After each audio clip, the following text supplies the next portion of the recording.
আসসালামু আলাইকুম সুপ্রিয় সপ্তম শ্রেণীর শিক্ষার্থী বন্ধুরা, আগামীকাল তোমাদের গণিত মূল্যায়ন। সেই গণিত মূল্যায়নের প্রশ্ন নির্দেশিকা আমরা অলরেডি দিয়েছি, তো আমরা এখন উত্তর নিয়ে কাজ করবো। এটা উত্তর পার্ট 1। যারা রানার্স টিচিং হোমের প্রথম এসেছো তারা অবশ্যই চ্যানেলটিকে সাবস্ক্রাইব করে পাশে থাকা বেল আইকনটি বাজিয়ে দাও। শিক্ষার্থী বন্ধুরা বলেছে ধাপে ধাপে পরিকল্পনা, টেবিলের আকার ও খরচ নির্ধারণ। তাহলে ধরি, হ্যাঁ লিখবা, ধরো লেখা হয়েছে ধরি। টেবিলটির দৈর্ঘ্য এবং প্রস্থ 36 ইঞ্চি, যেহেতু সেম বলছে। একটি টেবিল তৈরি করতে খরচ হবে 2000 টাকা। এরপর দেখো 2, প্রথম মাসের সঞ্চয়ের পরিমাণ নির্ধারণ। ধরি প্রথম মাসে সঞ্চয় করে 2 টাকা। প্রথম মাসে কয় টাকা সঞ্চয় করে? 2 টাকা।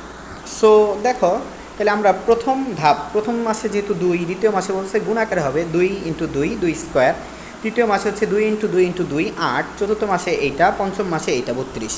সো এইগুলো কিন্তু তোমাদের বইয়ের যেই ছকগুলো ছিল সেই ছকগুলোর উপর বেসিস করেই কিন্তু তোমাদের নির্দেশগুলো প্রদান করা হয়। যারা বই পড়ো তাদের জন্য ইজি। এরপর বলছে সঞ্চয় হিসাব। দেখো সঞ্চয়ের হিসাব ছক আকারে লিখি। তো আমরা সঞ্চয়ের হিসাব ছক আকারে লিখবো। দেখো সঞ্চয়ের হিসাব আমরা কিভাবে ছক আকারে লিখতে পারি দেখো। সো আসলে চারদিক থেকে ডিস্টার্ব হচ্ছে, আমি একটু ট্রাই করি অন্যভাবে করার জন্য যেন কোনো মেসেজ টেসেজ না আসে।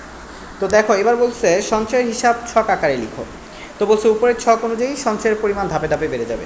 সংখ্যাগুলো কি ছকের মাধ্যমে সূচক আকারে প্রকাশ করা যাবে? ব্যাখ্যা দাও। হ্যাঁ, সংখ্যাগুলোকে সূচক আকারে প্রকাশ করা যাবে। প্রথম মাসের সঞ্চয়ের পরিমাণ এ হলে দ্বিতীয় মাসের সঞ্চয়ের পরিমাণ হবে কি, মানে দ্বিতীয় মাসে এ স্কোয়ার, এই কোনায় এ স্কোয়ার দিয়ে দিবা। আর তৃতীয় মাসের হবে এ কিউব। চতুর্থ মাসে হবে এরকম ধাপে ধাপে আমি যত মাস যাবো e⁴n।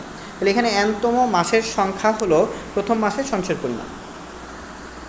আচ্ছা, এই যে এখানে দেখো বাকিটা অ্যান্সারটা দেখাচ্ছি, এই পূর্ণাঙ্গ অ্যান্সার। সো এবার দেখো বলছে যে পঞ্চম মাসে তোমার সঞ্চয়ের পরিমাণ কত। দেখো পঞ্চম মাসে আমার সঞ্চয় 2 টাকা ধরছিলাম, তাহলে 32 টাকা। তারপরে বলছে যে তোমার পরিকল্পনা অনুযায়ী টেবিলটি তৈরি করতে কত মাসে সঞ্চয় করার প্রয়োজন হবে।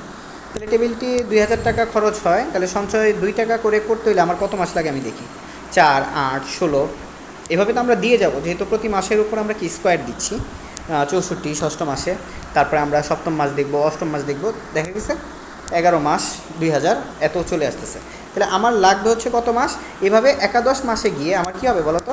একাদশ মাসে গিয়ে মোট পরিমাণ 2048 টাকা হবে, যা টেবিল তৈরির 2000 টাকার থেকে বেশি।